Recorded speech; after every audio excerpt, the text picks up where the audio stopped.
नमस्कार। Teresa children academy उच्च माध्यमिक विद्यालय बीकानेर की दूसरी कक्षा में आप सभी का स्वागत है। आज हम पढ़ेंगे हिंदी विषय को। पाठ हमने पढ़ लिया था 12 सिंघा, जिसका वीडियो हमने अपलोड कर दिया था। पाठ का अभ्यास कार्य से संबंधित वीडियो रह गया था, तो आज हम करेंगे पाठ 6 के अभ्यास कार्य को, जो दिया गया है पृष्ठ संख्या 40 पर। तो चलिए शुरू करते हैं इस पाठ की बैक एक्सरसाइज यानी कि अभ्यास कार्य। बच्चों, आपको सबसे पहले करने हैं इसके कठिन शब्द आपको कॉपी में लिखने हैं। पहला 12 सिंघा, रोबीले, भद्दी, घमंड, परवाह, परछाई, ये आपको कॉपी में लिखना है। फिर उसके बाद आपको करना है शब्दार्थ, शब्दों का अर्थ। यहाँ पर आपको करने हैं 9 शब्दों के अर्थ। पहला रोबीला, रोबीला माने प्रभावशाली। सैर यानी घूमना। उलझना यानी फंसना। परवाह यानी परवाह होना, फिक्र होना, चिंता होना। दोनों में से कोई भी एक लिख सकते हैं। परवाह, चिंता। निहारना, एक टक देखते रहना। 12 सिंघा को सभी पशु वन के निहारते रहते थे, यानी कि एक टक देखते रहते थे, क्योंकि वो सुंदर था। परछाई, 12 सिंघा ने अपनी परछाई देखी, यानी कि उसने अपनी छवि देखी, प्रतिबिंब देखा। भद्दी माने कुरूप, उसको अपनी टांगें शुरू में भद्दी लगती थी। भद्दी माने कुरूप, सुंदर ना लगना। घमंड यानी हमें अभिमान हो जाना, अहंकारित हो जाना। 9वां सुंदरता माने सुंदर, खूबसूरती। आप दोनों में से एक लिख सकते हैं। फिर आएगा आपका मौखिक प्रश्न है, यानी कि आपको सिर्फ इनका जवाब बोल करके देना था, लेकिन हम ये कार्य लिखित में करेंगे। पहला प्रश्न, 12 सिंघा का बदन किस तरह चमकता था? बताइए, 12 सिंघा का बदन किस तरह चमकता था? सोने की तरह, एकदम सोने की तरह वह चमकता था। सोना, जो 12 सिंघा का नाम है, सोना अपनी टांगें किसी और से क्यों बदलना चाहता था? क्योंकि सोना को अपनी टांगें अच्छी नहीं लगती थी। सोना को अपनी टांगें अच्छी नहीं लगती थी। सोना की सुंदरता को देखकर सभी क्या कहते थे? सभी लोग सोना की सुंदरता को देखकर क्या कहते थे? सोना की सुंदरता को देखकर सभी कहते थे कि सोना जैसा 12 सिंघा जंगल में और कोई नहीं, क्योंकि वो बहुत सुंदर था, है ना? अगला प्रश्न, अंत में सोना को अपनी टांगें क्यों प्यारी लगी? तो सोना को अपनी टांगें क्यों प्यारी लगी? क्योंकि शिकारी कुत्तों से अपनी जान बचाने के लिए सोना की टांगें उसको तेज भागने में मदद की, इसीलिए सोना को अपनी टांगें प्यारी लगने लगी। अब दिए गए हैं लिखित प्रश्न उत्तर, जो आपको अपनी पुस्तक में ही करने हैं। पहला, इस कहानी में पहले क्या हुआ, सही क्रम बताइए। आपको सही क्रम बताना है। सबसे पहले क्या हुआ, फिर बाद में क्या हुआ, उसके बाद क्या हुआ, इसे आपको लिखना है। सबसे पहले आपको दिया ही हुआ है सबसे पहला, यानी कि यहाँ पे 1 नंबर लिखा है, 1 नंबर लिखा है। इसका मतलब सोना को पानी में अपनी परछाई दिखी। फिर क्या हुआ, सोना अपने आप को पानी में निहारता रहा, फिर यही हुआ। तो इसके आगे आप लिखेंगे 2। फिर क्या हुआ, जब वो अपने आप को निहार रहा था सोना के सींग झाड़ियों में उलझ गए, क्योंकि उसके सींग झाड़ियों में उलझ गए। तीसरा नंबर। फिर क्या हुआ? शिकारी कुत्ते सोना के पीछे पड़ गए, तो आप इसमें लिखेंगे 4। और सबसे आखिरी, सोना को अपनी टांगें प्यारी लगने लगी, क्योंकि वो उन्हीं के सहारे भाग निकला था, तो इसके आगे आप लिखेंगे 5 नंबर। अब दिए गए प्रश्नों के उत्तर कुछ शब्दों में लिखिए। कुछ ही शब्दों में, आपको कम से कम शब्दों में इसका उत्तर लिखना है। यह कार्य भी आप अपनी पुस्तक में ही करेंगे। क, बारहसिंगा का क्या नाम था? बारहसिंगा का क्या नाम था? कम शब्द में सोना। सोना किस पर घमंड करता था? सुंदरता। ग, एक दिन सोना के पीछे कौन पड़ गए? शिकारी कुत्ते। सोना को अपने क्या चीज़ अच्छी नहीं लगती थी? पतली टांगें। तो हमें कुछ ही शब्दों में उत्तर देना है, तो हम इतना ही लिखेंगे। ये वाला पेज हमने पूरा कर लिया। अब हम बढ़ते हैं प्रश्न उत्तर की तरफ। प्रश्न उत्तर भी हमने कर लिए। आप बताइए, घमंड हमारा दुश्मन है या दोस्त? घमंड हमारा दुश्मन है। तो आप इसको कॉपी में भी करेंगे और लिखेंगे कि घमंड हमारा दुश्मन है। फिर दोस्त कौन है? विनम्रता हमारी दोस्त। हमें विनम्र रहना चाहिए, ना कि घमंडी। अगर हम घमंड करेंगे तो हम अकेले ही रह जाएंगे, क्योंकि जैसे रावण है ना, वो बहुत अहंकारित था, घमंडी था। तो घमंड हमारा दुश्मन है, वह विनम्रता हमारी दोस्त। अब बच्चों, इसी पाठ का व्याकरण से संबंधित कार्य, यह ध्यान से देखिए। विशेषण शब्द, शब्द समूह और द्वित्व व्यंजन, ये 3 हमें आज समझने हैं। पहले हम समझते हैं विशेषण। अब विशेषण क्या होता है? विशेषण विशेषता बताने वाले, खासियत बताने वाले शब्द। चलिए देखते हैं इसकी परिभाषा। जो शब्द संज्ञा यानी किसी नाम, जो शब्द संज्ञा या सर्वनाम की विशेषता बताता है, उसे विशेषण शब्द कहते हैं।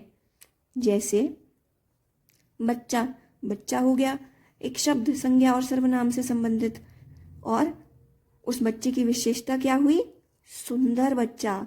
यहाँ सुंदर शब्द विशेषण है। तो किसी भी शब्द की विशेषता बताने वाले शब्द को क्या कहते हैं? विशेषण। एक बार फिर से पढ़ते हैं। जो शब्द संज्ञा या सर्वनाम की विशेषता बताता है, उसे विशेषण कहते हैं।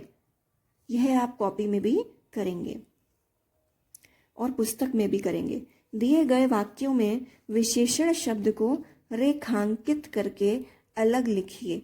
तो यहाँ पे आपको जो भी शब्द दिए हुए हैं, इनमें से कहाँ पर विशेषण है, उसको आपको रेखांकित करना है और यहाँ पर लिखना है दिए गए स्थान पर। क, जंगल में एक बारहसिंगा रहता था। तो बारहसिंगा तो हुआ नाम। अब इसकी विशेषता क्या है? कितने बारहसिंगा है? 1। तो 1 हुई इसकी विशेषता। बारहसिंगा सुंदर था। बारहसिंगा कैसा था? सुंदर था। तो सुंदर हुई इसकी विशेषता, सुंदर हुआ विशेषण। सोना का बदन चमकदार था, चमकीला था, चमकदार था। तो ये भी विशेषता हो गई बदन की, उसके शरीर की। तो यहाँ पर चमकदार क्या हुआ? विशेषण। उसके सींग रौबीले थे। सींग तो थे, लेकिन कैसे थे? रौबीले थे। तो रौबीले क्या हो गया? विशेषण। वह अपनी पतली टांगों को देखने लगा। उसकी टांगों की विशेषता यहाँ पर बताई गई है। वह हो गया सर्वनाम। तो किसी की भी विशेषता बताइए। यहाँ पर टांगों की विशेषता है कि वह अपनी पतली टांगों को देखने लगा। टांगों की विशेषता क्या है? कि वो पतली हैं। तो यहाँ पर हो गया पतली विशेषण। बच्चों, आपको ये कार्य कॉपी में भी इस प्रकार से करना है। पहले आपको इसकी परिभाषा लिखनी है और बाद में यह कार्य करना है। साथ ही साथ मैंने आपको एक विशेषण से संबंधित और भी वर्कशीट ग्रुप्स में सेंड की है, तो उन शब्दों में भी आपको विशेषण शब्द को रेखांकित करके लिखना है। अब आगे हम करते हैं कार्य को। कौन क्या कहलाता है, मिलान करके बतलाइए। तो मिलान करके बताइए कौन क्या कहलाता है। जैसे घमंड करने वाला क्या कहलाएगा? घमंडी। घमंड करने वाला घमंडी। जंगल में रहने वाला जंगली। जो जंगल में रहते हैं उसको क्या कहते हैं? जंगली। शिकार करने वाला, जो शिकार करता है, शिकारी। जादू दिखाने वाला, जादूगर। जो जादू दिखाने वाला कौन होता है? जादूगर। तो इस कार्य को आपको बुक में तो मिलान करना है, अपनी पुस्तक में मिलान करिए और कॉपी में इस प्रकार से इसको लिख दीजिए। कॉपी का कार्य अब आपका हो गया। बच्चों, इस पाठ के अभ्यास कार्य का आखिरी पेज यानी 42 नंबर पेज देखिए। जो तीसरा हम पढ़ेंगे द्वित्व व्यंजन को। पहली बार देख रहे हैं कि ये द्वित्व व्यंजन क्या होता है। द्वित्व व्यंजन देखते हैं क्या है। जो शब्द एक जैसे व्यंजनों से मिलकर बनते हैं उन्हें द्वित्व व्यंजन कहते हैं। जिसमें एक जैसे व्यंजन आते हों, जैसे बच्चा, 2 बार च है, आप देखिए बच्चा, तो द्व माने 2, द्वित्व व्यंजन। बच्चा। रस्सी, 2 बार क्या आया है? स, एक बार आधा सा, फिर बाद में पूरा सा। अब आप अपने पाठ में से द्वित्व व्यंजन वाले कोई 2 शब्द ढूंढकर लिखो। पूरे पाठ में कहाँ पर इस प्रकार से द्वित्व व्यंजनों का प्रयोग हुआ है आपको बताना है। तो बच्चों, आप भी पाठ में से देख करके द्वित्व व्यंजन जैसे भद्दी और कुत्ते को अंकित करें और अगर और भी शब्द हैं तो उनको भी लिखें। अब हम आगे बढ़ते हैं रचनात्मक। ये भी जानें, इन शब्दों को ऐसे भी लिख सकते हैं जैसे हम भद्दी को इस प्रकार से भी लिख सकते हैं। भद्दी, भद्दी। घमंड, घमंड। तो अना यहाँ पे तो बिंदी के रूप में है और यहाँ पर इस प्रकार से लिखा जाता है। साथ के साथ देखेंगे सामान्य सी एक और रचनात्मक त्रुटि जो हमें समझ लेनी चाहिए। जैसे आधा द जमा य, द्य, द्य। तो द्य को हम कैसे लिखते हैं? इस प्रकार से। अब आप देखिए विद्यालय, विद्या। तो विद्या को हम कैसे लिख सकते हैं? यहाँ पे द और या को हम कैसे लिख सकते हैं? इस प्रकार से भी हम लिख सकते हैं, विद्यालय। तो हमने आज सीखा भद्दी, घमंड और विद्यालय। और इसको विद्यालय ही बोलना है, विद्यालय नहीं करना है। ओके, चलिए। तो चलिए अब देखते हैं अगला। खोजबीन। बारहसिंगा अपनी परछाई में पानी देखता है। इसी तरह हम और किस किस में अपनी परछाई देख सकते हैं? बारहसिंगा ने तो अपनी परछाई जल में देखी थी, पानी में देखी थी। अगर हमें अपनी परछाई देखनी है, हमें अपनी छाया देखनी है, अपनी छवि देखनी है, तो हम किसका प्रयोग कर सकते हैं? आसान है, दर्पण यानी शीशा, जिसको आप मिरर कहते हैं। तो हम अपनी छाया दर्पण में देख सकते हैं। ऐसे कौन कौन चलता है? हर एक प्राणी की चाल अलग अलग प्रकार से होती है। कोई जीव फुदक फुदक कर चलता है, कोई छलांग लगाकर, कोई रेंग कर, कोई सामान्यतः, कोई दौड़ कर। तो इस प्रकार से अब हम देखेंगे कि फुदक फुदक कर कौन सा जीव चलता है। आप बताइए। मेंढक। और छलांग लगाकर कंगारू। कंगारू कैसे चलता है? छलांग लगाकर। रेंग रेंग कर, रेंगते हुए ज़मीन पर रेंग रेंग कर चलते हुए हम किसको देखते हैं? सांप, छिपकली, केंचुआ, है ना। अगर अब आपको भी कोई और जानवर मालूम है, कोई और जीव पता है, तो आप दो दो भी लिख सकते हैं। अब हम चलते हैं कल्पनाओं की दुनिया में। आखिरी हमारा प्रश्न है, क्या होता अगर। अगर इस कहानी में 3 हमको ऐसी सिचुएशन दी हुई हैं, अगर ऐसा होता तो क्या होता? सोचते हैं, चलो पढ़ते हैं, अच्छा लग रहा है। क, बारहसिंघा को अपनी सुंदरता पर घमंड ना होता। अगर सोना को अपनी सुंदरता पर घमंड ना होता तो क्या होता? सोचो।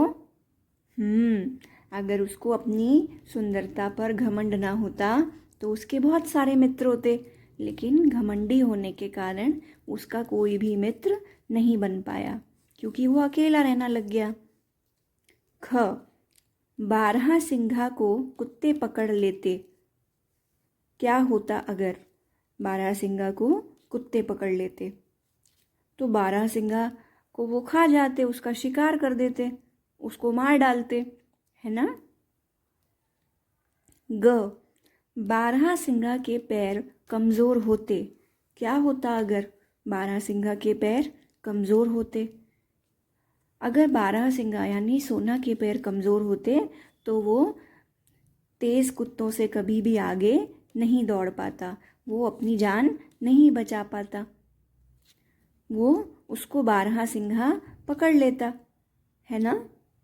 तो अब ये पाठ हमने आज पूरा किया। ऐसा मानती हूँ कि आपको समझ आ गया होगा, लेकिन फिर भी अगर कोई त्रुटि, कुछ संदेह या कोई प्रश्न हो तो आप स्कूल ग्रुप में मैसेज कर सकते हैं। अपना काम इसका वो पूरा करिए, पढ़ते रहिए, स्वस्थ रहिए, सुरक्षित रहिए। धन्यवाद।